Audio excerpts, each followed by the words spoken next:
बोलिए श्री रामचंद्र भगवान की जय। श्री हनुमान जी महाराज की जय। ओम श्री गणेशाय नमः। श्री सरस्वत्यै नमः। श्री गुरुचरण कमलेभ्यो नमः। श्री मातृपितृ चरण कमलेभ्यो नमः। ओम हनुमते नमः। वक्रतुंड महाकाय सूर्यकोटि समप्रभ निर्विघ्नं कुरु मे देव सर्वकार्येषु सर्वदा। तुलसीदास के पद कमल जो बारंबार मनाय गुण गावहु सिया राम की हनुमत होहु सहाय। राम कथा के रसिक प्रभु शंभुनाथ हनुमंत सन्मुख प्रभु आसन धरऊं सुनऊं कथा भगवंत। बोली श्री हनुमान जी महाराज की जय। श्री राम जय जय राम। श्री राम जय जय राम। श्री राम जय जय राम। श्री राम जय जय राम। श्री राम जय जय राम। श्री राम जय राम। कौशल्या के प्यारे राम दशरथ राज दुलारे राम। श्री राम जय जय राम। श्री राम जय जय राम। जय जय राम। बोलिए श्री रामचंद्र भगवान की जय। श्री हनुमान जी महाराज की जय। परम मंगल में परात्पर अखिलेश्वर अखिल ब्रह्मांड नायक परात्पर पर ब्रह्म भगवान की वांगमय प्रतिमूर्ति श्री रामचरितमानस अकारण करुणा वरुणालय भगवान श्री रामचंद्र जी के चरणों में बारंबार प्रणाम। श्री राम कथा के रस रसिक अनंत बलवंत अंजनी नंदन वायुपुत्र श्री हनुमान जी महाराज के चरणों में बारंबार प्रणाम। आप सभी भक्तजन सभी श्रोताजन आप सबको जय सिया राम राधे राधे। आइए श्री न्यूज चैनल पे हर दिन की भांति फिर से आज हम सभी लोग भगवान श्री रामचंद्र जी की कथा श्रवण लाभ कर पा रहे हैं।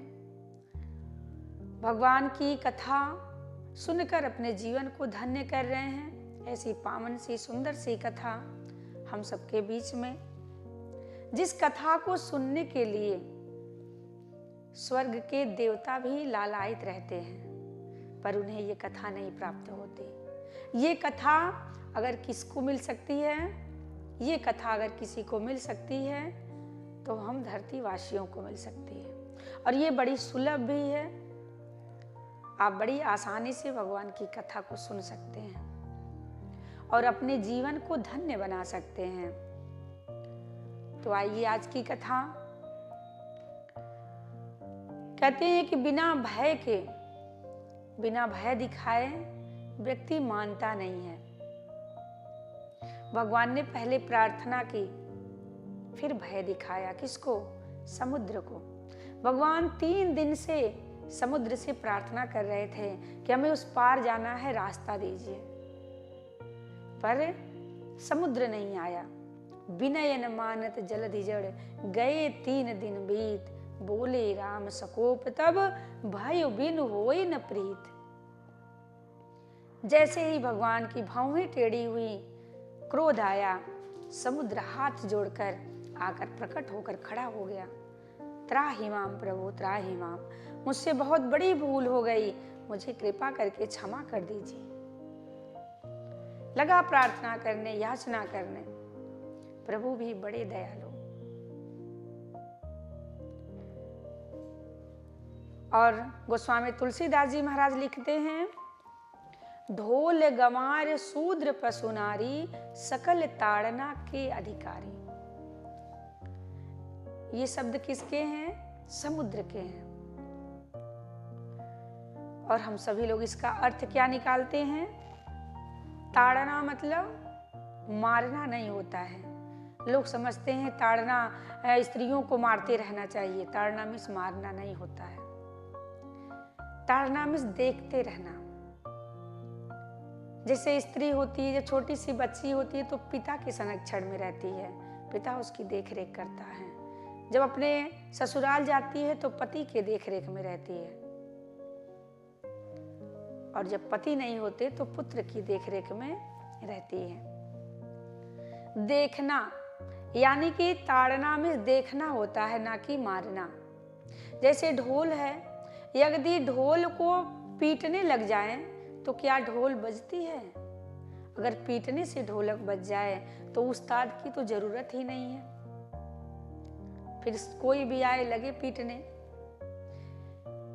ताड़ना में से मारना या पीटना नहीं होता है, यानी ढोलक को देखते रहना, समय समय से देखते रहना, कहीं वो उतर ना जाए, उसको चढ़ाना पड़ता है।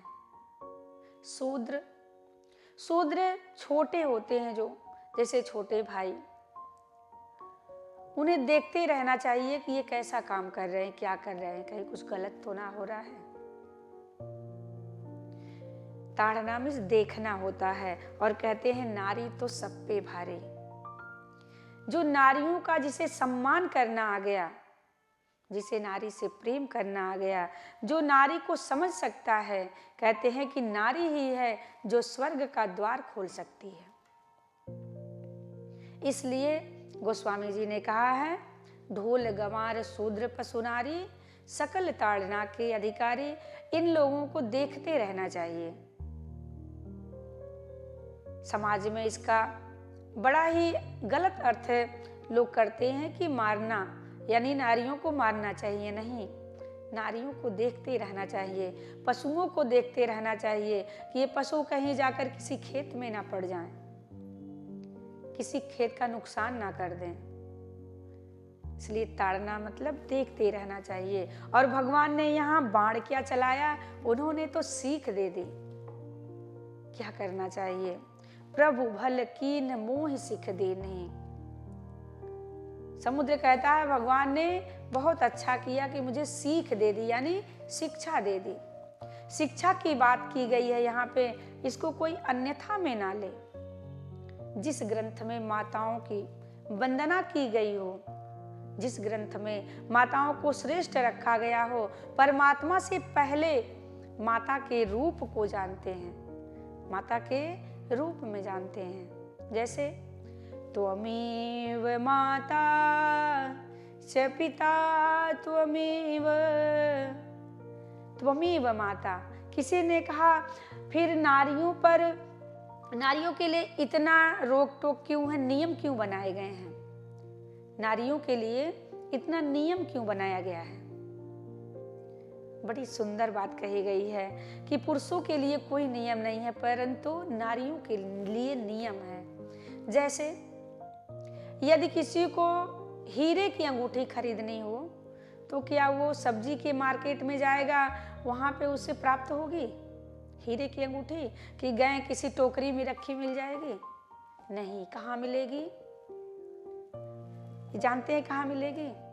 सुनार के घर जाइए, उसके यहाँ सुंदर सी अलमारी रखी होगी, अलमारी के भीतर एक लॉकर होगा, उस लॉकर में एक डिब्बी होगी, उस डिब्बी के अंदर भी एक डिब्बी होगी और उसमें वो अंगूठी हीरे की रखी गई होगी। यानी ये जो नारी होती है ना, ये उस हीरे की अंगूठी की तरह होती हैं। इसे यूं ही कहीं इधर उधर तो फेंक नहीं सकते, इतनी कीमती होती हैं जो कि। और पुरुष जैसे किसी गेहूं के दुकान पे जाइए, गेहूं की बोरी छल्ली की छल्ली लगी है और उसे एक एक कमरे में रखा गया है और जो बाट होता है जिससे तौला जाता है 1 किलो 2 किलो 5 किलो का, उसको यूं ही बाहर रखा जाता है। किसी ने पूछा इस बाट को अंदर क्यों नहीं रखते, इसे बाहर ही क्यों रखे हैं, बाहर ही पड़ा है? तो कहते हैं कि इसे कौन ले जाएगा, ये तो लोहे का है, इसे जहां रख दिया जाए वहीं पड़ा रहता है। इसलिए हमारे शास्त्रों में नारियों को हीरे की अंगूठी की तरह माना गया है। नारियां क्या हैं? हीरे की अंगूठी की तरह हैं। इसीलिए नारियों पे इतनी नियमावली है, इतने नियम हैं। और पुरुष तो लोहे के बाट के समान है, उसे चाहे जहां रख दिया जाए वो वहीं पड़े रहेंगे। इसलिए नारियों को ये गर्व होना चाहिए, ये गर्व होना चाहिए कि शास्त्रों ने उनको कितना ऊंचा दर्जा दिया है, कितना महान बताया है। इसलिए ये जो सुंदरकांड की पंक्ति है ना, ये हमें शिक्षा संदेश देती है। अब समुद्र ने राम जी के सामने हाथ जोड़कर खड़ा हुआ, भगवान ने उसे क्षमा कर दिए। अब समुद्र से पूछते हैं कि एक बात बताओ कि हम उस पार कैसे जाएं? तब समुद्र ने कहा, नाथ नील नल कपिदो भाई, लरिकाई ऋषि आशीष पाई, तिनके परस किए गिरि भारे, तरी हैं जलधि प्रताप तुम्हारे। यही विधिनाथ पर योधि बधाई, जेहि यह सुजसु लोक तेहु गाई। यही सर मम तट ओ उत्तरवासी, हतहु नाथ खल नर अधरासी।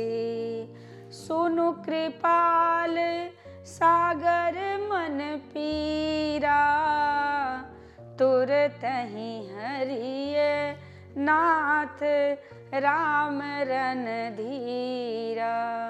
मंगल भवनया मंगल हारी, द्रवहु सुदशरथ अजर बिहारी।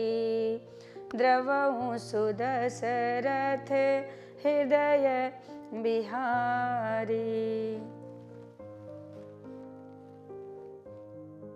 भगवान राम जी से समुद्र ने कहा, प्रभु आपके इस सेना में एक नील, नल और नील नाम के 2 बंदर हैं, जिन्हें श्राप लगा है कि कोई भी चीज जल में छोड़ेंगे तो वो डूबेगा नहीं। क्योंकि ये जो नल और नील हैं, ये बचपन में बड़े उत्पाती, बड़े शरारती थे। साधु संत तपस्या करते हैं, उनके सामान झोली जो भी डल्लू फल्लू रहता वो उठा उठा के ले जाके नदी में डाल देते हैं, वो डूब जाता, बह जाता। अब ऋषियों को एक दिन क्रोध आया, ऋषियों ने श्राप दे दिया, जा जो तू जो भी डालेगा वो डूबेगा नहीं, ऐसा श्राप लगा। इसलिए समुद्र ने कहा कि ना जो नील और नल हैं, इनके द्वारा छोड़े गए कोई भी सामान वो डूब नहीं सकता।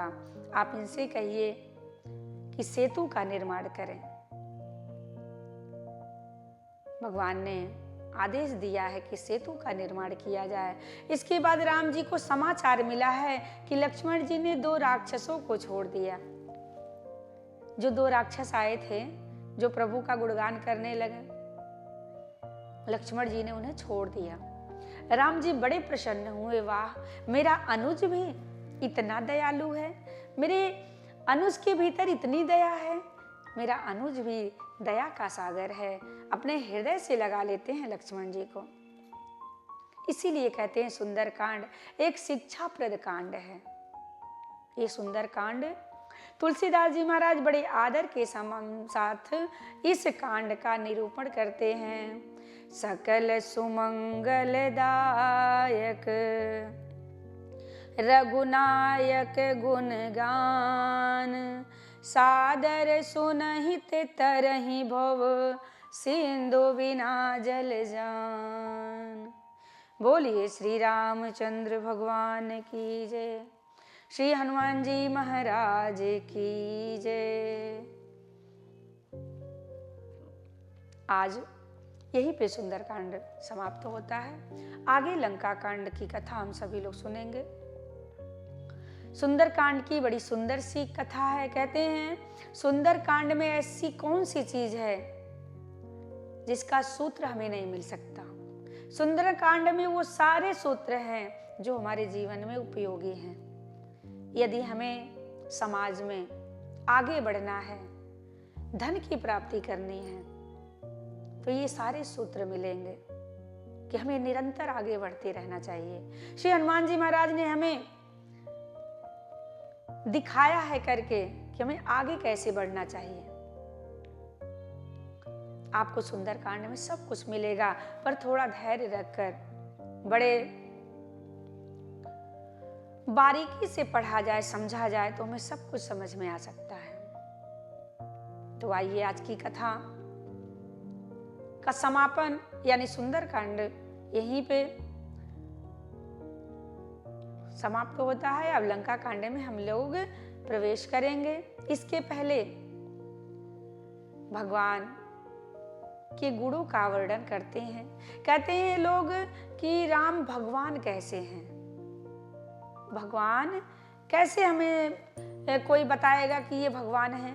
लोग कहते हैं ना कि राम भगवान है, तो भगवान कैसे हैं। कहते हैं कि राम ही तो हैं। भगवान राम ने कभी ये नहीं दिखाया कि मैं भगवान हूं, कभी भगवत्ता प्रकट नहीं की है। केवल एक बार माँ कौशल्या को उन्होंने अपना अद्भुत रूप दिखाया था। कब? जब छोटे से थे। मैया उन्हें भोग लगा रही थी, भगवान को भोग लगा रही थी, ठाकुर जी को, और भगवान श्री रामचंद्र जी एक पालने में सो रहे थे। और जब मैया ने जाकर देखा तो प्रभु श्री राम स्वयं जाकर वो भोग पा रहे थे। गोस्वामी जी लिखते हैं, इहाँ उहाँ दुई बालक देखा, मति भ्रम मोर की आन विशेषा, इहाँ उहाँ दुई। मैया ने क्या देखा कि एक राम बैठकर भोग पा रहे हैं, एक राम पालने में झूल रहे हैं। एक साथ दो दो जगह कैसे हो सकते हैं? कोई बालक 2 स्थान पे कैसे हो सकता है? और भगवान जब एक बार प्रकट हुए थे तब उन्होंने अपना अद्भुत रूप दिखाया था। भय प्रकट कृपाला दीन दयाला कौशल्या हितकारी। उस समय भगवान ने अपना अद्भुत रूप दिखाया था। इसलिए ये भगवान है। कहते हैं भगवान के नाम का पत्थर तैर सकता है। अगर किसी अन्य लोगों का नाम लिखकर तैराया जाए तो क्या वो पत्थर तैरेगा? नहीं, क्योंकि ये वही परब्रह्म परमात्मा है, वही परमेश्वर हैं। इसलिए उनके नाम के बल पर पत्थर भी तैर जाते हैं। इसलिए वो भगवान है। तो भगवान कि ये अद्भुत सी कथा हम सबके बीच में है। बड़े भाव के साथ, बड़े आदर के साथ भगवान की कथा निरंतर सुनते रहें और भगवान से प्रेम करते रहें। जब तक प्रभु से प्रेम नहीं होगा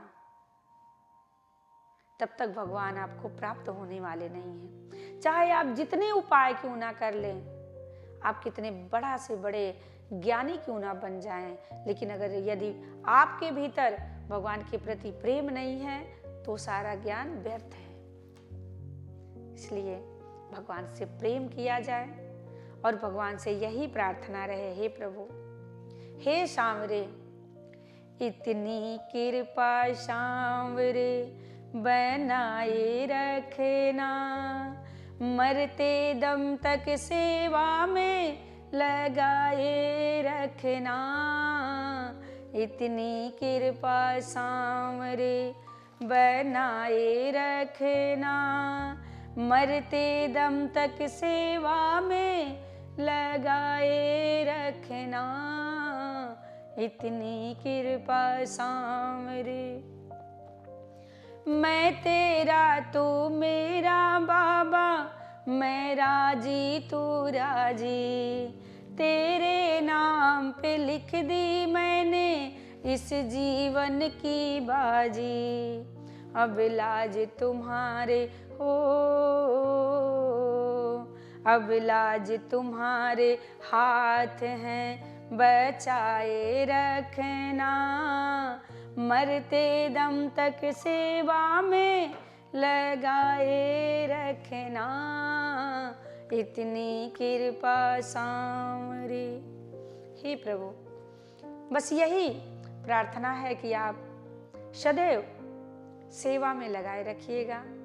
आज की कथा यहीं पे भगवान के श्री चरणों में, आगे की कथा कल सुनेंगे। जय श्री राम, राधे राधे।